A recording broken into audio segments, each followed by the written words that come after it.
Good evening to all of you, and thank you for joining us for this 13 Plus FastCast. I'm Mary Coleman. And I'm Dan Mares. Right now, a mass shooting suspect is at large in Maine. An urgent and extensive manhunt is underway for that suspect. Yeah, authorities say that suspect opened fire in 2 locations, killing at least 18 people and injuring more than a dozen.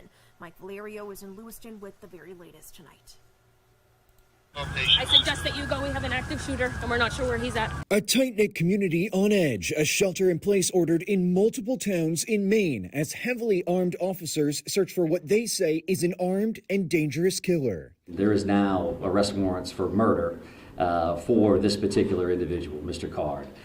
So he is viewed as a suspect, and there is a full court press by all of our partners to bring him into custody. Police advise that Maine people should not approach him under any circumstances. Chilling surveillance images released show the moments the mass shooting suspect's deadly rampage began. First at a local bowling alley hosting a youth night for a kids' bowling league, and then traveling about 4 miles to the second scene at a restaurant. Place to go have a good time and have fun.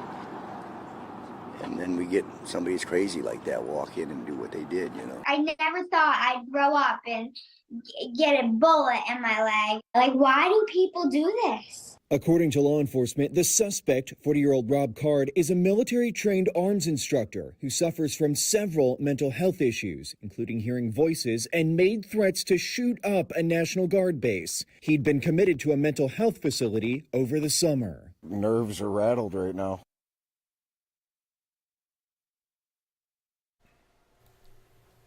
The FBI says it has made an arrest in connection with the shooting of a federal agent last week in Tucson.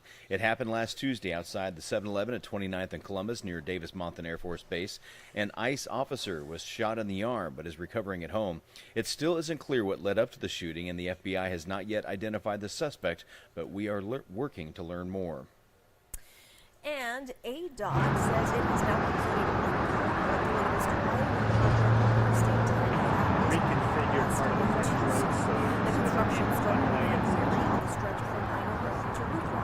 The $171 million project will widen the highway from 3 lanes to 4 in each direction and rebuild the interchange at Sunset Road. ADOT says it's making it a priority to have the Orange Grove interchange reopened by the end of next year. The project is scheduled to finish up by the end of 2025. Well, it's the start of a project that promises to amp up Tucson's economy. American Battery Factory is building its first factory and headquarters right here. The Gigafactory is going in south of Raytheon and the Tucson International Airport. Our J.D. Wallace was there for the groundbreaking ceremony and shows us why local leaders are so charged up. In about 18 months, American Battery Factory should have its phase 1 on this site, and the hope is that its presence will attract more industries as a result. And what a great day to be kicking off the ABF battery cell factory.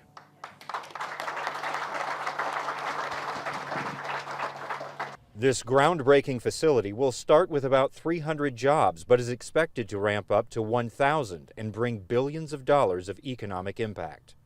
Greener is better, but we need energy to support what we do in our daily lives. And that can't happen without battery cells like ABF's going to deliver. American Battery Factory will build lithium iron phosphate batteries, which don't require nickel and cobalt. Well, lithium iron phosphate doesn't quite do the same peak power, but you don't need that kind of momentous peak for most applications. For home and business energy storage for for businesses, you don't need that. Company President John Kem explains companies in North America are working to answer the demand for these materials instead of depending on supplies from overseas. In the long run, it's going to work. This is a momentous occasion for Arizona's advanced manufacturing ecosystem. Governor Katie Hobbs says the state is investing in more workforce development and infrastructure in Pima County and elsewhere outside Maricopa County. We are becoming the hub of advanced manufacturing for the country, and that is bringing new energy investment, and there's tons of projects in the pipeline. American Battery Factory will bring long-term, high-wage jobs. Tucson Mayor Regina Romero points out the city evaluates how to offer incentives. The city of Tucson does an economic analysis before we give a primary jobs incentive, and the proven return on investment for our taxpayers is tenfold with a more of these type of companies are coming. Sun Corridor President and CEO Joe Snell says with ABF's global headquarters here, others will take notice. Chem sees activity here spurring other needs. We have people coming to us going, hey, they're getting close to making that decision, right, on will they have enough between us and other people to justify some of those things. So I think the downstream effect is pretty powerful. Today, leaders also said the facility is expected to not require excessive water use and is expected to be environmentally responsible. On the south side, J.D. Wallace, 13 News. Arizona Game and Fish is out with a warning tonight after this black bear you see here was seen off the Carrie Nation Trail in Madera Canyon. This was about half a mile from the Mount Wrightston picnic area. Officials say bears are still foraging for food before semi-hibernation in December. They add such sightings are routine in Madera Canyon, but they still say that you should report them to the Arizona Game and Fish. The phone number is 623-236-7201. Looks like a pretty big one too. Yeah, there, it does. Dan. I've seen one down there, Madera Canyon, too. But yeah, they say they frequent there, but hey, just be careful. You never know. We have some pretty crazy stories that we've seen. Well, at least 27 people are dead in Acapulco, Mexico, and 4 others are missing after Hurricane Otis picked up force extremely quickly, slamming Mexico's Pacific coast. In just 12 hours, it went from a tropical storm to an extremely dangerous Category 5 hurricane, one of the most powerful ever to hit that area. Gustavo Valdez is in Acapulco for a first-hand look at that devastation.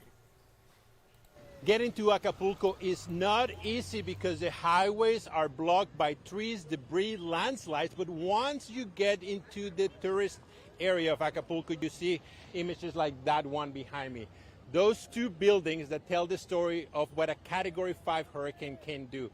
That building is completely destroyed, save for the cinder block columns. And we were trying to debate prior recording this, whether this was a building in construction or somebody was living there. There's no sign in some of those floors that anybody lived there, but if you see about the 3rd floor up, there's some furniture there that tells us that somebody was actually living there, and as you can see, everything got wiped off. That building gave the one behind a little bit of protection, but that is something that we're seeing, and this is just one corner because it's very hard to navigate this area. People are trying to evacuate, people are trying to find shelter. If the hotels are damaged, they're telling us the residential areas, especially in the rural parts of the state or the city. There's some areas not far from here that are completely disconnected because of the debris on the roads or because they have no communication. They're also complaining there's no money from the ATMs and the stores are being looted. We got that report from some Army members earlier today that told us. But let me give you another example of the resorts here. This is one of the areas. This is the newer, more expensive part of Acapulco, and you can see at the distance, we're counting 1, 2, 3, maybe 4 buildings also completely damaged. These are hotel rooms that are literally facing the ocean, the brunt of the storm. Over there, we can see another building completely destroyed. To the right, all the siding is gone. We have seen countless people dragging their luggage, trying to find a place that allows them to get back into an area where they can get food, water, or just try to get back to their cities. Many of them are tourists whose vacation were completely, obviously, destroyed. We found a bus, 51 people who told me that they were on their way to their hotel when the Hurricane Otis hit. They couldn't make it to the hotel. They had to park the bus under a bridge, and they spent the whole time there waiting for Otis to go by. They stayed there for over 24 hours, and now they are on their way with a big story to tell. Gustavo Valdez, CNN, Acapulco. Several New York Republicans say they want Representative George Santos out of office. Congressman Anthony Despacito is leading the effort to expel him. The group's newly filed resolution would require a 2/3 majority to be successful. Santos says he won't resign despite it. He says he plans to plead not guilty to additional campaign finance charges tomorrow. A close call over the South China Sea this week. The U.S. military says a Chinese fighter jet came within 10 feet of a U.S. Air Force B-52 bomber on Tuesday. The U.S. Indo-Pacific Command says Thursday the Chinese pilot flew in an unsafe and professional manner. It said the pilot demonstrated poor airmanship by using uncontrolled excessive speed, flying below, in front of, and within 10 feet of the B-52. It said they are concerned the Chinese pilot was unaware of how close he came to causing a collision. News of the latest Chinese intercept comes as President Biden is expected to speak with China's foreign minister when he visits the White House tomorrow. The last Beatles song comes out next month. The two remaining living Beatles, Paul McCartney and Ringo Starr, coming together to finish the song the late John Lennon wrote called Now and Then. Lennon wrote and recorded the song at his New York City home back in 1970. Yeah, McCartney, Starr, and George Harrison, who died in 2001, later worked on it in the mid-90s. McCartney said Starr finished it this year, more than 4 decades after it was written. McCartney has coined it the last Beatles song. Now, the song features the original vocals recorded by Lennon that were preserved using artificial intelligence. McCartney and Starr say hearing the crystal clear voice of Lennon on the completed track was a profound experience. And honestly, Dan, I was really curious how they felt about it, because using AI to recreate a voice that's iconic and that they know very well, wow. You know, I'm very excited to hear this song, though, and just the importance and just the impact that the song will have all these years after Lennon's death. Absolutely. We'll be waiting to hear that one. Well, we will leave you with a live look outside, checking out the Tucson Metro tonight. Dan, nice and chilly out there. Well, I say chilly. Well, we are desert rats, so we anything compared to that summer and hot October, it's going to feel a little chilly, but it is beautiful weather. Fall is finally here, and we will hopefully see you tonight on 13 News at 10. Have a great night.